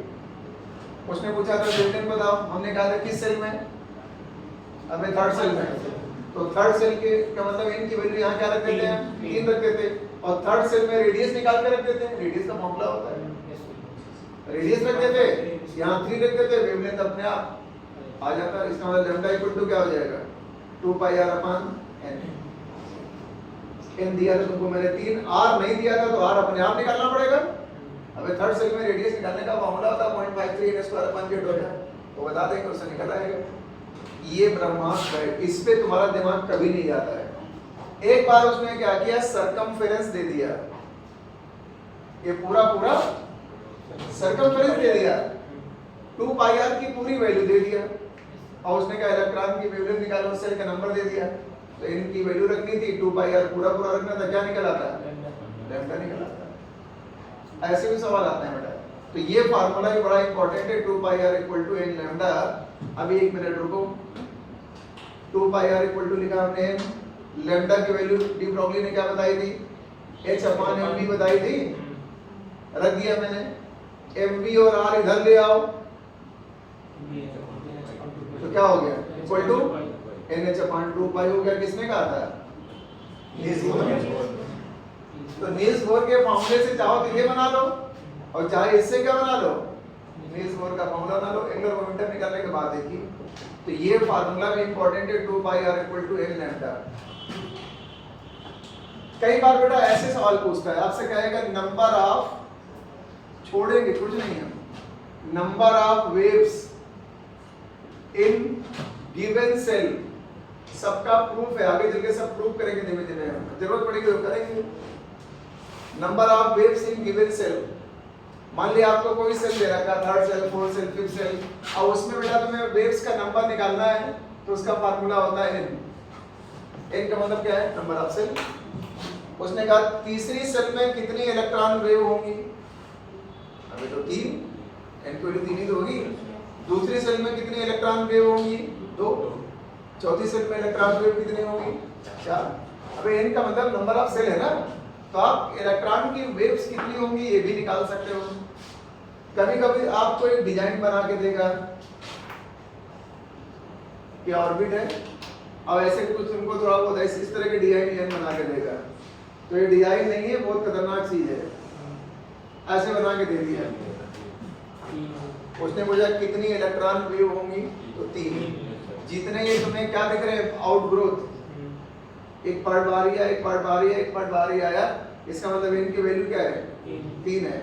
तो वेव्स भी कितनी हुई, 3 हुई। ये कौन सा सेल है, थर्ड सेल। थर्ड सेल में एंट्री आया, अब एंट्री आने का मतलब वेव्स 3 होगी। ये सब कैसे बनाते हैं, क्यों बनाते हैं, सब चक्कर ज्यादा ना पड़ो तुम, तुम्हारे लेवल के ऊपर की बात है। तो बेटा number of waves in given cell का मतलब हो गया उस सेल का नंबर हो गया। इससे ज्यादा यार डी ब्रोगली में सवाल ना आया है ना आएगा, लेकिन डी ब्रोगली ने प्रूफ नहीं किया था कि इलेक्ट्रॉन वेव की तरह काम करता है। डी ब्रोगली ने ये नहीं प्रूफ किया था कि इलेक्ट्रॉन वेव है। प्रूफ किसने किया, मैं वो बताता हूं। किसने प्रूफ किया, मैं ये बताता हूं बेटा, ठीक है ना। एक साइंटिस्ट था डेविसन, और एक बेटा साइंटिस्ट था जर्मन। ये कोई आपस में दोस्त नहीं थे, ये दोनों लोग अलग अलग एक्सपेरिमेंट कर रहे थे, अलग अलग एक्सपेरिमेंट कर रहे थे। लेकिन इन दोनों का एक्सपेरिमेंट बाई चांस वाली बात क्या है, सेम था। जो डेविसन साहब कर रहे थे वही जर्मन साहब कर रहे थे। ये प्रूफ करने की कोशिश कर रहे थे कि इलेक्ट्रॉन क्या है, वेव है, और दोनों का एक्सपेरिमेंट सेम निकला बाई चांस। इन्होंने अपने एक्सपेरिमेंट भेजे, जो भी उस समय यूनियन थी आईपीसी टाइप की, उनके पास भेजा। उन्होंने देखा है दोनों का एक्सपेरिमेंट सेम है, इनको बुलाया गया, इनसे कहा गया एक्सपेरिमेंट करके दिखाओ। इन्होंने करके दिखाया, उससे प्रूफ हो गया कि इलेक्ट्रॉन वेव है। तो इन्होंने क्या किया था, वो एक्सपेरिमेंट भी होता है, नाम सुन लेना ज्यादा, उसके बाद दिमाग में लगाना। हाँ, कैसे दिमाग में आइडिया आया ये तो पता होना चाहिए ना। मान लो आपको एक प्रूफ करना होता है कि इलेक्ट्रॉन वेव है, और तुम साइंटिस्ट हो, कल्पना करने क्या रहता है। आपने मान लिया हम साइंटिस्ट हो, आपसे दिमाग में आ गया कि हम प्रूफ करेंगे कि इलेक्ट्रॉन वेव है, तो मैंने बताया ना, आइडिया उसी के दिमाग में आता है जो ज्यादा पढ़ता है। तो ये लोग तो साइंटिस्ट लोग हैं यार, इनकी पूरी जिंदगी इसी में निकल जाती है इलेक्ट्रॉन प्रोटॉन करते करते। और ये कोई केमिस्ट्री वाला साइंटिस्ट नहीं था, सब फिजिक्स वाले लोग थे। इसीलिए सब मॉडर्न फिजिक्स में आता है ना, यहाँ आइंस्टाइन नाम सुन लिया आपने, ये सब नाम थॉमसन, ये सब फिजिक्स के लोग हैं। केमिस्ट्री तो थोड़ी कोई है, तो फिजिक्स में आता है ना, एटॉमिक फिजिक्स में आता है। हम लोग पढ़ाते हैं जबरदस्ती उसको, हालांकि फिजिक्स है तो मैं क्वांटम नंबर थोड़ी पढ़ाएगा, कॉलेज में थोड़ी पढ़ाएगा, हम पढ़ाएंगे। तो डेविसन एंड जर्मन ने यार, इन्होंने, अच्छा तुम्हारे दिमाग में क्या आइडिया आ सकता था? आइडिया इनको कहां से मिला, एक्स रेस से। 1902 में एक्स रेस की डिस्कवरी किया था रॉन्टगेन ने, नाम सुना कभी? रॉन्टगेन। इन्होंने एक्स रेस की डिस्कवरी किया था, नोबेल प्राइज भी पाया था वैसे। तो एक्स रेस की जब इन्होंने डिस्कवरी कर दिया, और इन्होंने ये प्रूफ कर दिया कि एक्स रेस बेटा क्या होती है, प्योर वेव्स होती हैं। एक्स रेस पता है, वेव्स होती हैं, प्योर वेव्स होती हैं। और शायद आपने फिजिक्स पढ़ रखी है, तो आइडिया हो आपको कि वेव के अंदर 2 प्रॉपर्टी होती हैं। यहीं से इनको आइडिया आया होगा। वेव के अंदर कोई ऐसा थोड़ी कि आसमान से आए कि इनको अंतर आकाशवाणी होगी तो ऐसा काम करोगे। पहला प्रॉपर्टी बेटा क्या होती है, डिफ्रैक्शन, और दूसरी प्रॉपर्टी होती है इंटरफेरेंस। डिफ्रैक्शन का मतलब जब किसी स्मॉल पोर से लाइट वाइट गुजरती है तो बिखर जाते हैं, उसे क्या बोलते हैं? फैलना, मतलब डिफ्रैक्शन मतलब scattering of light when passes through small aperture. Light बोलना वैसे कोई रेडिएशन भी ले सकते हो। इंटरफेरेंस क्या होता है? मान लिया दो वेव्स हैं, अब एक दूसरे पे सुपरपोजिशन हो जाए, एक दूसरे के ऊपर सुपरपोजिशन हो जाए तो उन्हें क्या बोलते हैं? इंटरफेरेंस। इंटरफेरेंस नाम सुना कभी? रोड पे कहीं पेट्रोल पड़ा होता है ना, डीजल पड़ा होता है तो चमकता है, वो लाल पीला दिखता है। क्यों दिखता है? इंटरफेरेंस की वजह से। क्यों दिखता है? इंटरफेरेंस की वजह से दिखता है वो। साबुन का बुलबुला आपको नीला दिखता है, मतलब रंगीन दिखता है, क्यों? इंटरफेरेंस की वजह से। पढ़े हो कभी? डायमंड आपको नीला है, डायमंड आपको दिखता है कलर्ड, क्यों? TIR, टोटल इंटरनल रिफ्लेक्शन की वजह से। सबका अलग अलग कारण है। आसमान नीला दिखता है, अलग कारण है, Tinder effect, scattering of light by the particles of atmosphere, उसे क्या बोलते हैं? Tinder effect. सबका कारण अलग है। तो इंटरफेरेंस बहुत जगह इस्तेमाल होगा, आपने पढ़ा होगा कंस्ट्रक्टिव इंटरफेरेंस, डिस्ट्रक्टिव इंटरफेरेंस, है ना। एक बार सेम फेज में होंगे तो वेव जुड़ जाएंगे, एम्पलीट्यूड अपोजिट फेज में होंगे तो घट जाएगा, मैक्सिमा बनता होगा, मिनिमा बनता, फिजिक्स में पढ़ा जाता है। तो इंटरफेरेंस किसकी प्रॉपर्टी है बेटा? वेव्स की। और डिफ्रैक्शन भी किसकी प्रॉपर्टी है? वेव्स की। तो इन्होंने सोचा यार हम कुछ ऐसा करें कि जैसे एक्स रेज की प्रॉपर्टी होती है वैसी प्रॉपर्टी इलेक्ट्रॉन में दिख जाए, तो हम इलेक्ट्रॉन को भी क्या मान लेंगे? वेव। और ये रॉन्डेल साहब ने जब एक्स रेज का डिफ्रैक्शन किया था, एक्स रेज का डिफ्रैक्शन पैटर्न लिया था इन्होंने, वो ऐसा पैटर्न आया था, एक रिंग के अंदर दूसरी रिंग थी, कंसेंट्रिक रिंग्स बोलते हैं। ये एक्स रेज का डिफ्रैक्शन पैटर्न है। अब यही इनके दिमाग में आ गया डेविसन ने, इन्होंने कहा कुछ ऐसा करें यार कि इलेक्ट्रॉन का डिफ्रैक्शन कराएं और ऐसी फोटो मिल जाए। इलेक्ट्रॉन का डिफ्रैक्शन करा के वो ऐसी फोटो चाह रहे थे, ऐसी इमेज चाह रहे थे, पैटर्न चाह रहे थे। और जब इन्होंने इलेक्ट्रॉन का डिफ्रैक्शन कराया निकेल के क्रिस्टल से, तो ऐसा ही उन्हें इमेज मिला। तो उन्होंने कहा ऐसा इमेज तो एक्स रेज में मिलता है, तो चूंकि ये इमेज एक्स रेज की है, एक्स रेज क्या है? Pure waves. उन्होंने कहा इसका मतलब इलेक्ट्रॉन भी वेव की तरह काम करती है। ये आइडिया आया था इनको, और सबसे बड़ा इस्तेमाल तो एक दूसरे साइंटिस्ट ने कर लिया, बताएंगे भी। तो डेविसन एंड जर्मन ने बेटा क्या किया? First time proved the dual nature of electron, या वेव नेचर ऑफ इलेक्ट्रॉन भी कह सकते हैं। ये बेटा सबसे पहले इसने वेव नेचर ऑफ इलेक्ट्रॉन बताया। किसने? हाँ, डेविसन एंड जर्मन ने बताया। एक्सपेरिमेंट का नाम मैं बता देता हूं, बाई एक्सरे डिफ्रैक्शन एक्सपेरिमेंट, नाम याद कर लो बस, X ray diffraction experiment on nickel crystal. उन्होंने क्या किया था बेटा? निकेल का क्रिस्टल लिया था और उस पर इलेक्ट्रॉनों का क्या कराया था? डिफ्रैक्शन करा दिया था, और उससे जो फोटो मिली एक्सरे से मिलती जुलती थी। तो खाली ये नाम याद कर लो बस, ज्यादा दिमाग नहीं लगाना है। मतलब एक्स रेज लिया, मतलब यहाँ निकेल का क्रिस्टल लिया, एक्स रेज डाली, यहाँ से इनका डिफ्रैक्शन कराया, डिफ्रैक्शन कराने के बाद जो डिफ्रैक्शन के बाद वेव्स आई उनकी फोटो लिया, तो फोटो ऐसी आई। इन्होंने कहा ये तो पैटर्न एक्स रेज का है, तो जब एक्स रेज वेव है तो इलेक्ट्रॉन भी डिफ्रैक्शन जिसने दिखाया वो वेव है। तुम्हारे मैंने ईटा पे सीट के मारा, तो मैं मत्थे पे पड़ा, वेव है कि पार्टिकल है? कि ईटा पड़ने के बाद नाचे बचेगा क्या? पार्टिकल है, क्योंकि उसका मोशन कैसा है? लोकलाइज्ड का मतलब जिसका मूवमेंट फिक्स हो, एक ही जगह पर हो, उसे क्या बोलेंगे? पार्टिकल। और तुम्हारे ऊपर हम टार्च मारे, लाइट चारों तरफ फैलेगी, ये क्या है? वेव नेचर है। इसका मतलब वेव नेचर का मूवमेंट कैसा होता है? डीलोकलाइज्ड। डीलोकलाइज्ड का मतलब जो अपनी जगह पर फिक्स ना हो, और अगर फिक्स हो गया तो क्या बोलते हैं? तो इसका मतलब इलेक्ट्रॉन का मूवमेंट कैसा होता है? डीलोकलाइज्ड। अलग अलग भाषाओं में सवाल आते हैं, लेकिन यार ये दोनों अलग अलग कंट्री के थे, तो यही काम एक 1927 के आसपास की बात है, उसी साल की बात है। और उसी साल में एक साइंटिस्ट था जीपी थॉमसन, वो भी यही काम कर रहा था। लेकिन उसे पता ही नहीं था कि डेविसन और जर्मन एक साथ बहुत लोग दुनिया में काम करते हैं। बहुत लोगों के दिमाग में आइडिया आता है तो लोग सक्सेसफुल होते हैं, तो लोग सक्सेसफुल नहीं हो पाते। तो जीपी थॉमसन भी यही काम कर रहा था। उसने जो है जो इलेक्ट्रॉन की बीम थी उसको किस पे टकराया?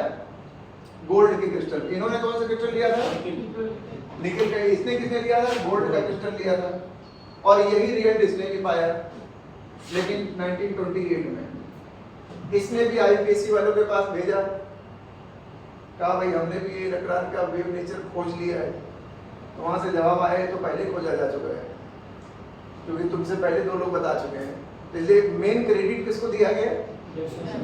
किया इसने भी था वैसे, लेकिन असर वाली बात है नोबेल प्राइज इनको मिला, क्योंकि इसने बहुत सारे काम और भी कर रखे थे साथ में। नोबेल प्राइज तो कई सारे कामों के लिए दिया था ना। तो जीपी थॉमसन को नोबेल प्राइज मिला था, लेकिन पहली बार प्रूफ किसने किया था? डेविसन। क्योंकि भाई जो पहले करेगा उसी को भाई क्रेडिट दिया जाएगा। हालांकि इसने भी पहली बार किया, इसको पता थोड़ी था कि ये लोग कर चुके हैं, लेकिन जो हो चुका हो चुका है। तो जीपी थॉमसन ने भी इलेक्ट्रॉन के वेव नेचर को प्रूव किया था। ऐसे खाली जानकारी के लिए याद रखो बस। अब जरा एक चीज और समझ लीजिए आप, इसका मतलब इलेक्ट्रॉन बेटा पार्टिकल भी है और इलेक्ट्रॉन वेव भी है। अब आपसे कुछ क्वेश्चन पूछेगा। हमने यहाँ लिखा 2 पार्ट कर दिए मैंने। हमने बेटा यहाँ लिखा evidences in support of particle nature. अगर बेटा इलेक्ट्रॉन है तो उसका जो पार्टिकल नेचर है उसके पक्ष में क्या प्रमाण है? क्या तुम बताओगे इलेक्ट्रॉन का पार्टिकल नेचर प्रूफ हो जाए? वेव नहीं, फिजिक्स याद करो। पहला होता है बेटा photo electric effect. Photo electric effect से क्या प्रूफ होता है कि इलेक्ट्रॉन पार्टिकल है? पढ़ेंगे आगे। दूसरा बेटा एक्सपेरिमेंट होता है ब्लैक बॉडी रेडिएशन। का भी नाम सुना है? नहीं सुना तो आगे बताया जाएगा थोड़ा बहुत। Black body radiation. Black body radiation से भी क्या प्रूफ होता है कि इलेक्ट्रॉन पार्टिकल है। अब एक बेटा एक्सपेरिमेंट होता है, उस एक्सपेरिमेंट का नाम होता है सिंटिलेशन एक्सपेरिमेंट। उस एक्सपेरिमेंट का नाम होता है सिंटिलेशन एक्सपेरिमेंट। सिंटिलेशन एक्सपेरिमेंट बताएंगे तो क्या होता है। इन तीनों एक्सपेरिमेंट से प्रूफ हुआ था कि इलेक्ट्रॉन पार्टिकल है। ये सब तो आगे पढ़ाया जाएगा तो थोड़ा बहुत। सिंटिलेशन एक्सपेरिमेंट क्या होता है बता दूं। यहाँ पे साइंटिस्ट लोगों ने जिंक सल्फाइड का पर्दा लगा दिया और यहाँ पे इलेक्ट्रॉन की बौछार किया इसके ऊपर। जिस पॉइंट पे इलेक्ट्रॉन टकराएगा वहां चमक पैदा होती है। चमक को ही क्या बोलते हैं? सिंटिलेशन। चमक पैदा हो रही। जैसे इलेक्ट्रॉन एक जिंक सल्फाइड के पर्दे में टकराएगा यहाँ पे चमक पैदा होगी। उसी पॉइंट को बोलते हैं सिंटिलेटिंग पॉइंट। और ये पॉइंट अपनी जगह पर फिक्स है। क्या है मतलब? लोकलाइज्ड है, इधर उधर भागेगा थोड़ी है। और अगर कोई पॉइंट अपनी जगह पर फिक्स है तो उससे क्या प्रूफ होगा? Particle nature. इसलिए ये सिंटिलेशन एक्सपेरिमेंट है।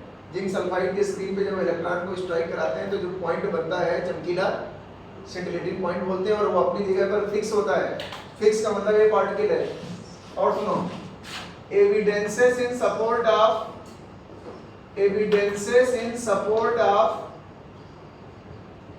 Wave nature.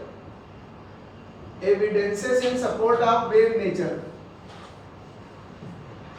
उसने कहा वेव नेचर जो होता है उसके पक्ष में प्रमाण बताओ क्या होते हैं। इलेक्ट्रॉन वेव की तरह काम करता है। मैं बता तो चुका हूं अभी 2 चीजें। पहला क्या बताया बेटा मैंने? डिफ्रैक्शन। और दूसरा क्या बताया? इंटरफेरेंस। डिफ्रैक्शन और इंटरफेरेंस से प्रूफ होता है कि इलेक्ट्रॉन वेव है। और photo electric effect, black body radiation और सिंटिलेशन एक्सपेरिमेंट से प्रूफ होता है कि इलेक्ट्रॉन पार्टिकल है। इससे ज्यादा सवाल नहीं बन सकते, ना बने ना कभी बनेंगे। मतलब केमिस्ट्री में तो नहीं बनेंगे, फिजिक्स वाले कुछ बनाए उल्टा उल्टा अलग बात हो गई। ठीक है ना? तो ये बड़ा इंपॉर्टेंट था। लेकिन आपसे ये भी पूछेगा ये जो डुअल नेचर दिया गया इसका फायदा क्या है? सबसे बड़ा फायदा उठाया 2 साइंटिस्ट थे, नॉल एंड रस्का।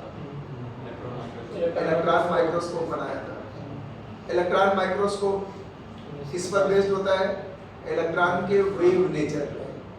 जो स्कूल में माइक्रोस्कोप देखे होगे लैब में ना, वो ऑप्टिकल माइक्रोस्कोप था, वो लाइट के पास काम करता था। उसका कॉन्सेप्ट क्या था? लाइट। हमें नाम ही था ऑप्टिकल माइक्रोस्कोप। फिजिक्स में, केमिस्ट्री के लैब में रखा होगा, फिजिक्स में रखा होगा, केमिस्ट्री के लैब में नहीं होता है। तो ऑप्टिकल माइक्रोस्कोप होगा, वो लाइट पे काम करता है। लेकिन जो इलेक्ट्रॉन माइक्रोस्कोप होता है वो बेटा इलेक्ट्रॉन के वेव नेचर पर बेस्ड है। तो यार नॉल एंड रस्का, इन दो साइंटिस्ट लोगों ने बेटा क्या किया? इलेक्ट्रॉन माइक्रोस्कोप बना दिया। और इलेक्ट्रॉन माइक्रोस्कोप बनने के बाद तहलका मच गया। क्यों?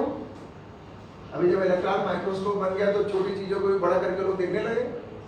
मॉलिक्यूलर बायोलॉजी डेवलप हो गई, जेनेटिक्स में वो डेवलपमेंट हो गया, बहुत सारी चीजें हो गई। सब लोग सेल के अंदर जाके देखने स्टार्ट कर दिए कि माइटोकॉन्ड्रिया कहाँ, फलाना ढमाका, जानते हो, न्यूक्लियस क्या, सब देखना स्टार्ट कर दिए। तो इलेक्ट्रॉन माइक्रोस्कोप की डिस्कवरी किस पर बेस्ड है? वेव नेचर पे। Electron microscope is based on wave nature of electron. तो अगर हम ये ना बताते कि इलेक्ट्रॉन वेव है तो शायद इलेक्ट्रॉन माइक्रोस्कोप भी ना बन पाता, और इलेक्ट्रॉन माइक्रोस्कोप भी ना बन पाता तो शायद साइंस इतनी डेवलप भी ना हो पाती। तो इसका मतलब डी ब्रॉगली का बहुत जबरदस्त योगदान है। एक आइडिया ही आदमी को बदलता है, जबकि डी ब्रॉगली ने प्रूफ नहीं किया। डी ब्रॉगली ने प्रूफ नहीं किया कि इलेक्ट्रॉन वेव है, लेकिन उसके एक आइडिया ने दुनिया पलट डाली। बाद में उसकी बात सही भी साबित हो गई। जर्मन ने सही भी साबित करवा दिया, जीपी थॉमसन ने सही भी साबित कर दिया। तो इतने सवाल बेटा बन सकते हैं। डी ब्रॉगली इक्वेशन किस पे अप्लाई होगी? Microscopic particle. क्या मोटरसाइकिल साइकिल को लगा दोगे? क्या लग तो जाएगी, वो लगाने तो कहीं लगा दो। जब फार्मूला है तो कहीं लगा दो। लैम्डा इक्वल टू जापाने भी हम जिसको भी मास दे देंगे, जिसकी वेलोसिटी होगी, जिस उसकी वेवलेंथ तो निकाल लोगे। लेकिन ये अप्लाई मतलब मेनली इंपॉर्टेंट किसके लिए है? हाँ, क्योंकि माइक्रोस्कोपिक पार्टिकल का मास बहुत कम होगा। तो मास कम होगा तो वेवलेंथ ज्यादा होगी, और वेवलेंथ ज्यादा होगी तो वो पार्टिकल वेव की तरह ट्रेवल करते हुए दिखाई पड़ेगा, वरना तो हमें दिखेगा नहीं ना वेव की तरह, बेकार हो जाएगा। इसका मतलब it is significant for de Broglie equation is significant, भाषा समझिएगा, फॉर माइक्रोस्कोपिक पार्टिकल। अगर कोई मेगास्कोपिक पार्टिकल या माइक्रोस्कोपिक पार्टिकल है तो अप्लाई तो हो जाएगी, लेकिन उसकी सिग्निफिकेंस नहीं है, मतलब कोई महत्ता नहीं है, कोई इंपॉर्टेंस नहीं है उसकी ना। तो ये बेटा आपने एक टॉपिक पढ़ लिया, बाद घर जाके डी ब्रॉगली इक्वेशन के सारे क्वेश्चन तुम लगा सकते हो। डी ब्रॉगली इक्वेशन के सारे क्वेश्चन आप लगा सकते हो। अगले टर्म पे तो बहुत कुछ पढ़ लोगे, 2 लेक्चर में चैप्टर खत्म हो जाएगा तुम्हारा, मंगलवार को चैप्टर खत्म हो जाएगा, ठीक है। लेकिन थोड़ा बहुत तुम अपना पढ़ना स्टार्ट करो।